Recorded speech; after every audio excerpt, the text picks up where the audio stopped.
दोस्तों, आज मैं जो कहानी आप लोगों को सुनाने जा रहा हूँ, वो कहानी के साथ साथ हमारे समाज के, हमारे देश की, बल्कि हमारे हर कस्बे की एक कड़वा हकीकत है, एक सच्चाई है। तो क्या है वो सच्चाई, क्या है वो कड़वा हकीकत? आइए जानते हैं इस कहानी के जरिए। एक बार की बात है, वोटिंग का दिन था।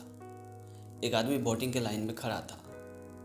फिर उसे अचानक क्या हुआ, वो गिर गया और उसकी मृत्यु हो गई। मृत्यु होने के बाद यमराज जी के दूत आए और उस आदमी को उठा के यमलोक में लेके चले गए। जब उस आदमी को यमराज के दूत यमलोक में लेके पहुंचे तो यमराज ने अपने दूतों से कहा कि इसकी कुंडली खोल के बताओ कि इसने कितना पाप किया है, कितना पुण्य किया है।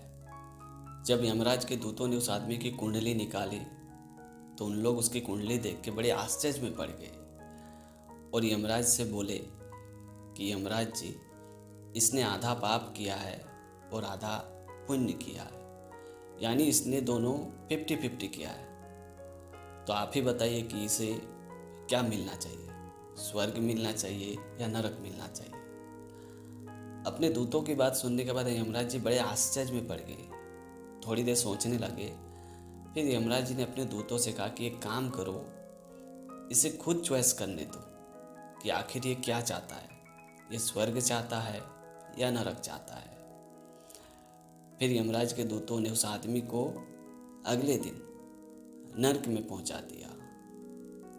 नर्क पहुंचने के बाद उस आदमी ने देखा चारों ओर हरियाली थी, खुशहाल लाइफ थी।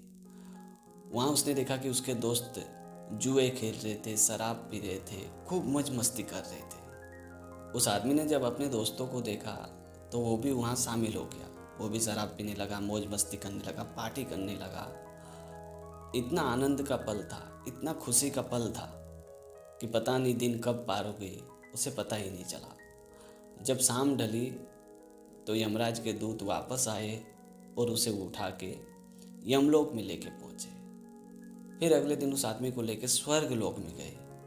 जब वो आदमी स्वर्ग लोक में पहुंचा तो उसने देखा कि वहाँ बहुत सारे संत थे, धर्म की बात सुना रहे थे, सच की बात सुना रहे थे, ज्ञान की बात सुना रहे थे। चारों ओर बड़ा शांति का माहौल था। वो आदमी उस शांति के माहौल को देख के मन ही मन खुश तो हो रहा था, पर साथ साथ उसे बोरिंग भी हो रही थी। वो सोच रहा था कि इससे अच्छा तो नर्क ही था। बड़ी खुशी मिल रही थी, बड़ी मौज मस्ती मिल रही थी। और यहाँ स्वर्ग लोक में एक पल काटना तो बड़ा मुश्किल हो रहा है। इन संतों की बात सुन के, इन ज्ञानों की बात सुन के मुझे बड़ा बोर हो रहा है। दिन काटना उसके लिए बड़ा मुश्किल हो रहा था। फिर जैसे तैसे उसने दिन काटा, शाम डली। फिर यमराज के दूत वापस उसे लेने आए और यमलोक में लेके पहुँचे। फिर यमराज जी ने उस आदमी से पूछा कि अब बताओ, तुम्हें स्वर्ग चाहिए या नरक? तभी उस आदमी ने थोड़ा सोचते हुए कहा कि यमराज जी, स्वर्ग में तो बड़ा सुकून है, बड़ा शांति है, लेकिन मज़ा नहीं आया। नर्क जैसा भी हो, वहाँ मौज मस्ती, दारू सारू, पार्टी साटी, बहुत कुछ मिला। जीवन का असली मज़ा तो वहीं मिला। मुझे नरक ही चाहिए। यमराज जी ने कहा कि ठीक है, इसे कल नरक में भेज देना। फिर वो आदमी अगले दिन का बड़े बेसब्री से इंतजार कर रहा था। जब अगला दिन हुआ तो यमराज जी के दूत उस आदमी को नरक में ले जाके छोड़ दिए। जब अगले दिन वो आदमी नरक में पहुंचा तो उसने देखा कि वहाँ का नज़ारा तो कुछ अलग था। चारों ओर सूखा रेगिस्तान जैसा मंजर था। उसके दोस्त फटे कपड़े बेहाल में भूखे प्यासे तड़प रहे थे, कचरे के डब्बे में खाना ढूंढ रहे थे। ये देख के उस आदमी को बड़ा ही आश्चर्य हुआ। फिर उसने यमराज के दूतों से कहा कि ये क्या है? कल का नज़ारा तो कुछ और था, आज का नज़ारा तो कुछ और है। आप लोगों ने मेरे साथ धोखा किया है। ऐसा क्यों किया आप लोगों ने? तभी यमराज जी के दूतों ने कहा कि कल चुनाव का अभियान था। तुमने जो कल का नज़ारा देखा वो चुनाव का प्रचार का दिन था, और आज तुमने वोट दे दिया है। अब वोट देने के बाद यही नज़ारा है, यही सच्चाई है। तुमने खुद डिसाइड किया कि तुम्हें क्या चाहिए। तुमने जैसी जगह वोट दी वैसी जगह तुम्हें मिल चुकी है। तो दोस्तों, इस कहानी को सुन के आपको क्या लगा? क्या ये कहानी हमारे आज के समाज की सच्चाई नहीं है? यही तो हमारे देश में हो रहा है।